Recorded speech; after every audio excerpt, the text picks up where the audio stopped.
Nyaka sani kwan ji ma osendiko dhogi ka okwach kich kotenre kod mibadhi e sekta mar mauta e nyiepo mar mauta manokelo lal mar omenda maromo bilion 2.9. E kindeno, achije manomaki moting'o Mohamed Liban, Daniel Kiptoo kod Joe Sang owe thuolo tok chulo rambun mar obila kata police cash bail.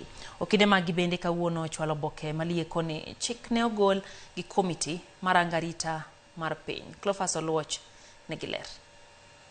Manen jagore migao mar modhi Mohamed Liban, jatatije machon mar duol magayo nengo mauta pacho kae EPRA Daniel Kiptoo kod jatatije machon manogwe tao mar Kenya Pipeline Joe Sang owe thuolo tok chulo rambun mar obila kata police cash bail. Kata kamano nyaka sani poko yangore ni achije go e mibadhi mano mar mauta mane okelo lal mar omenda maromo bilion 2.9 ibiro makne gi bura kata oyo.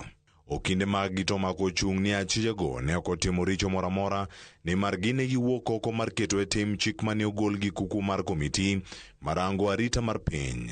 E bura mane gibedo godo tarik 9 dwe mar adek ka giwacho ni ne ogol chik ni inyalo nyiew mauta kowuok kamoramora nikech lweny madhi nyime Middle East.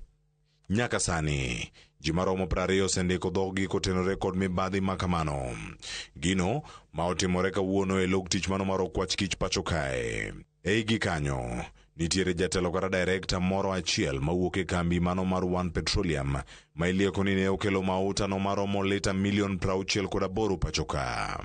E kinde magi timore bod mar EPRA ikore ne bura machielo odiochieng' makiny mar sidho e kom e yor kojolo jatatije Joseph Okech tok Daniel Kiptoo gweta juma mokalo. Cleophas Oluoch, Ramogi TV.